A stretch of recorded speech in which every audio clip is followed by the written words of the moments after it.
The knight-errant Don Quixote and his squire Sancho Panza mean more to me on a personal level than almost any other character in the entire length and breadth of literary history. Indeed, the novel, what many call the first novel, The Ingenious Gentleman, Don Quixote de la Mancha, by Miguel de Cervantes, is my favourite novel of all time. So today I would like to share with you 10 top tips for questing with the knight-errant and squire, 10 tips for how best to deep read Don Quixote. Okay, my first tip, this is a really important logistical one. Let's get it out of the way so we can dive in and start appreciating the story. And this tip is to get the right translation. You may have seen that I have a video comparing 9 different translations of Don Quixote a few videos back. At time of recording, there are 25 different translations into English of this wonderful novel, and they are not all alike. Some are really, really good, some are rather bad, and some are downright ugly. Now, there's actually not a right or wrong answer for which translation you choose. It often comes down to personal taste. My recommendation for the translations that best render the humour, and I am told are closest to the original Spanish, are the Edith Grossman 2003 translation, which is available in vintage paperback. Indeed, it's available in many other editions too. I would also highly recommend the John Rutherford 2000 translation, available widely in Penguin paperback. Now, you might like some of the more archaic translations, like the Motto translation. Indeed, you might enjoy the Tobias Smollett translation. You might like the Samuel Putnam 1949 translation.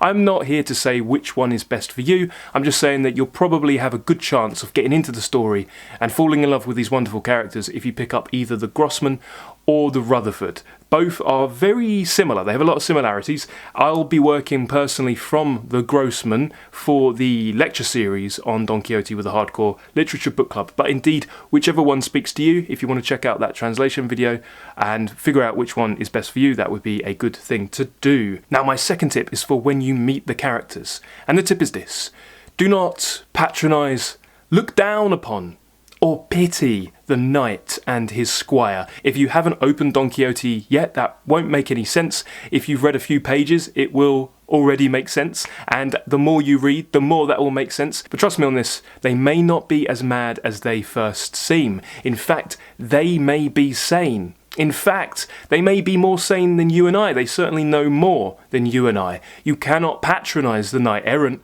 He knows what he's doing. That's my reading of the book. And indeed, this sort of leads into the next tip, which is to treat the book as a mirror. You actually cannot escape this. If you look at different commentaries surrounding Don Quixote, you'll notice that each and every person's reading of the book is vastly different. Other than the facts of the novel itself, there's not really a unifying thread. In fact, sometimes you'll read a commentary by one critic or one deep reader and you'll think, are they really reading the same book as me? You will see something that I'm not seeing, and that's because Don Quixote is the ultimate mirror. It is the ultimate reflection of yourself.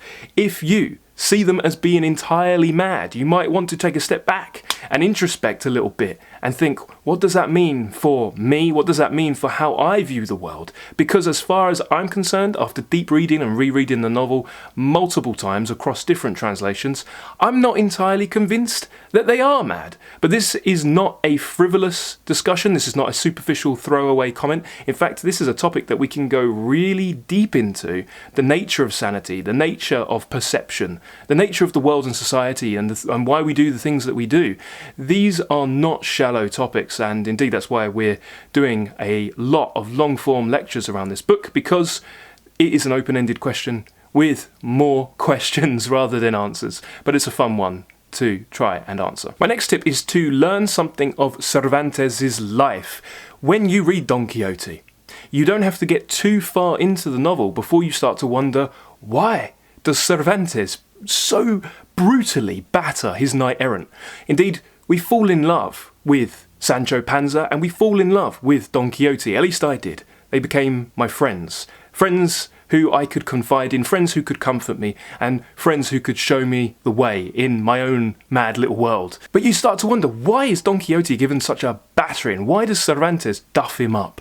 Well, the answer is Cervantes himself? The answer is the life of Cervantes. Cervantes was writing in the same era as Shakespeare, but they had vastly different life experiences. Shakespeare, who was everyone and no one, the details of his life we cannot hope to ever really discern, even from a close and attentive reading of the works. He doesn't give us anything, really. He had a pretty uneventful life, and in fact he had a very privileged and prosperous life. He was very rich in his lifetime, he held shares in the theatres, and his works were popular commercial successes, both in theatre and as works that people would read in their own right. Cervantes, on the other hand, was a failed playwright. Now, he might not have known anything about Shakespeare. We know that Shakespeare did know something of Cervantes, and we know that Shakespeare did respect Cervantes enough to pen a now somewhat lost play called Cardenio, based on one of the characters in that great novel. So Shakespeare knew of Cervantes, and indeed, on the opening night of King Lear,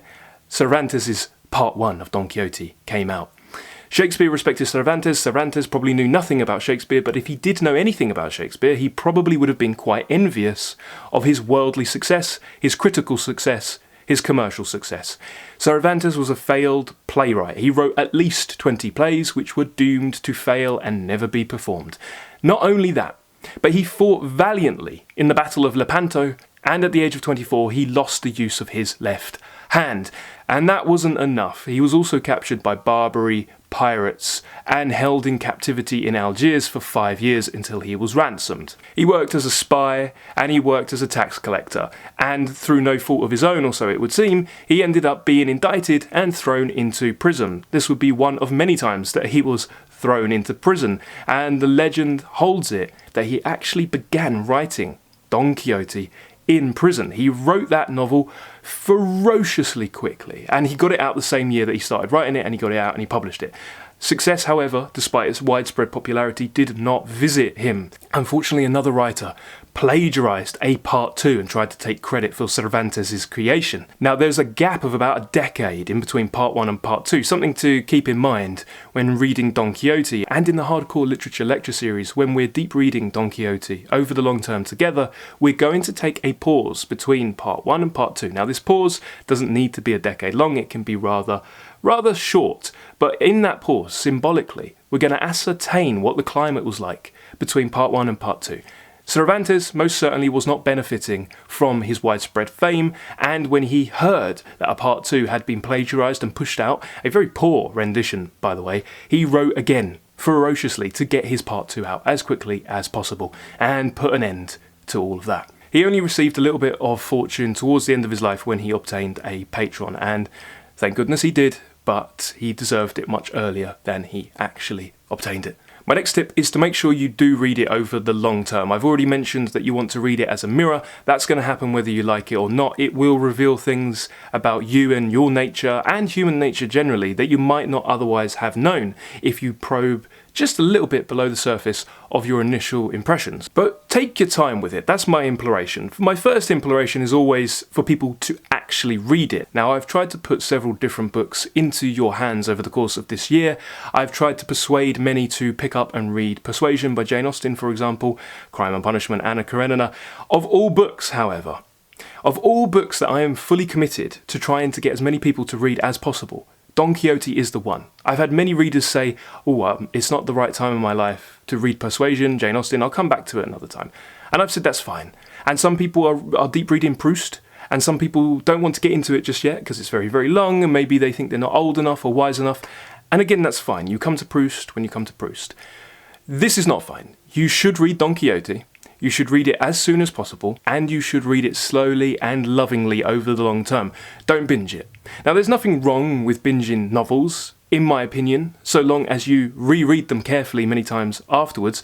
I have heard from people who have read books like Anna Karenina in a matter of a couple of days, which to me, I'm not a fast reader, so that baffles my mind. My first reading of Anna Karenina took me 6 months, and then I never stopped rereading it. With Don Quixote, if I had the luxury of time and there weren't so many other books that I want to read, and indeed if I hadn't wanted to speed towards the end and see where the quest was going, I would have really slowed down. My only regret with Don Quixote, even though it, like Anna Karenina, took me about 6 months, my only regret is that I didn't read it slower. But we can turn that regret into an opportunity and reread it endlessly. I'm now on a mission to reread Don Quixote endlessly, slowly, as part of a group, in all the translations, and maybe even learn some Spanish to read the original. So my imploration is to take your time with it. It's one of those books that is huge. It's an epic. In many versions, it's about 900 pages.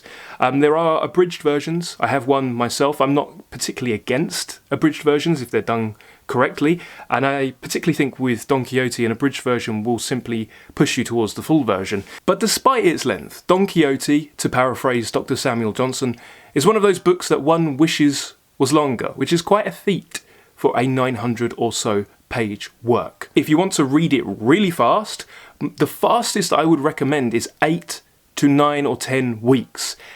Divvied up that way, you could read around 100 pages per week and get it finished in a couple of months. But if you want to take it slower, take it slower. By now, if you've watched any of my videos, you know I'm a huge proponent of slow, deep, thoughtful reading, journaling, marginalia, thinking, talking about the book, talking to people in your real life, talking to people in the book club, talking to people here about what you make of the book. These are all vastly more important than ticking the book off a book bucket list and saying you've read it. No, it's more important to be thoughtful and present, think about what you're reading, and to feel as well, because Don Quixote is not just a frivolous comedy. Indeed, for the first 100 pages, you'll probably laugh. You'll probably laugh out loud. I know I did, and I continue to do so when I reread. You'll laugh out loud, and you may feel bad about laughing out loud, but I promise you, somewhere along the line, you will also cry. You will cry, you will laugh, you'll smile, you'll frown, you'll get confused, you'll think about your position in the world, and you'll make friends with two of the most enduring, lovable characters in all of literary history. My next tip is for you to appreciate it for what it is, but also appreciate it as a first reader. Try to connect with that sense of being a first reader. Indeed, while the art of story is nothing new, we used to have Gothic tales, romances, Breton lays, ballads, long epic poems. We used to have picaresques. We'd have these big long tales like the Tale of Genji, Homer's Iliad. The novel as a form is, I believe, Cervantes' gift to the world. He wanted to be a playwright, but the playwright of that era was Shakespeare, and thank goodness the art of the play was in good hands with Shakespeare. Thank goodness Cervantes gave us the novel, and today we cannot escape Cervantes' influence any more than we can escape the influence of William Shakespeare. All of the greatest novelists writing today or in the generation just gone are trying or trying not to write in the Cervantine mode. In fact, they're trying to go past and behind the Cervantine formula and trying to retreat back to the picaresque, because by now everything's kind of been done, and what you'll notice with Don Quixote is that everything deployed was a new technique at the time, but now we take it for granted. Of course, taken as a story in its own right, and for that reason alone, it is wonderful. That's the perfect reason to read the book.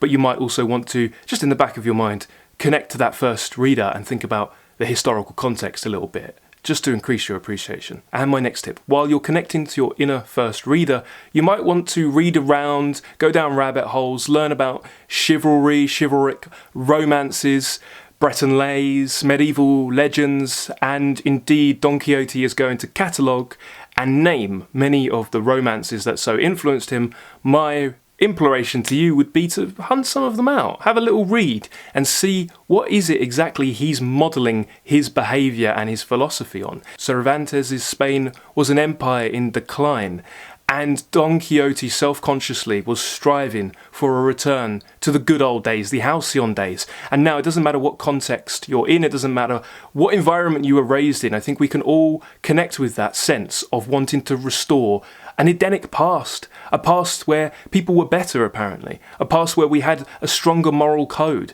where society was flourishing and prospering, where we treated one another with respect. We can always connect to that, so we can always connect to this lovable knight-errant. My next tip is to use Don Quixote to learn to better talk to other people. Chekhov, giving advice to an artist, instructed her to be a free artist of herself. Indeed, this, I believe, is a phrase from the philosopher Hegel, who believed that Shakespeare's characters were free artists of themselves. When you watch Hamlet strut about the stage, the marvel, the sublime thing is thinking, he shouldn't be here. This play is too small for him. He can literally walk off the stage and he should walk into real life. The other characters are wooden compared to him. Shakespeare's characters are in the endless process of creating and recreating themselves. It's like that Proustian idea that our social personalities are a creation of the thoughts of other people. Indeed, we can help create ourselves by reading Shakespeare. But when it comes to talking to other people, we go to Cervantes. It's a tale of brotherhood, brotherly love. Indeed, it is a template for all buddy movies to come. It's a template for rom-coms and romance movies today. The love between Sancho Panza and Don Quixote is undeniable. And not only that, but they learn and they become more robust humans. They actually listen to each other, influence each other, and they change what they say, do, and believe, depending on what they have said to each other. It's really touching. It's really heartfelt. It really is a beautiful display of friendship, Aristotelian friendship and love. My next tip for you is to keep an eye out for those passages or those stories within stories that you most resonate with, that most make you feel or make you laugh or make you think. Mark and determine some of your favourite places.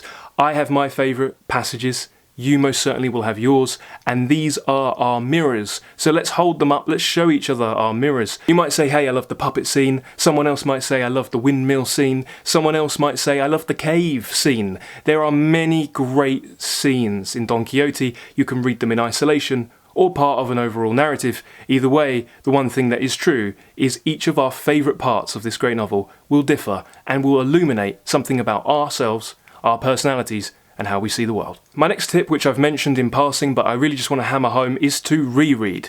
You're really doing these great books a huge disservice if you only read them once. That initial reading is just getting to know the world, meeting the characters for the first time. The real learning and the real insight and wisdom and prophecy takes place on the reread. Now, many people think that you wouldn't read something unless you didn't understand it the first time around, and that's not entirely true, but if it is true, I would say to you, no one understands anything the first time around. Indeed, this is true in real life. We sometimes need the same experience to happen multiple times before things click for us. Very often we repeat the same mistakes. We repeat the mistakes of the past over and over again until sometime along the line, when we've had enough, when it's repeated too much, it makes sense and it clicks into place. But I don't think I will need to implore you that strongly to reread Don Quixote. I think you'll come to it by yourself because it is a wonderful, beautiful, touching and heartwarming narrative. And my final tip for today is to read Don Quixote as part of a group. Very soon I will reveal the structure, reading assignments and things you might want to do in order to prepare for the big summer read in the Hardcore Literature Book Club at patreon.com/hardcore literature. We read Anna Karenina as a group, we read Crime and Punishment as a group, we read Persuasion as a group, we're currently reading Siddhartha and Proust and many more as a group, and you really do get so much more out of these tremendous books when you read them as part of a community, as part of a tribe that similarly loves literature and wants to live it, wants to relish it, wants to suck the marrow out of it and life. So those are my tips for reading or deep reading my favourite book of all time. That's Don Quixote de la Mancha by Cervantes. Let me know your thoughts on anything I've mentioned here today. It could be the philosophy behind deep reading. It could be about Don Quixote, the book. Many people have already read it, and I think it might be time for a reread, a deep reread. Or if you haven't read it, has it been on your list for a while? Have you been put off from reading it? What other things are you reading? Let me know anything that occurs to you. And thank you very much for watching this video today. If you've enjoyed this video, please hit the like button and subscribe because that tells me to keep making more content. Thank you for watching, happy reading, and have a lovely day.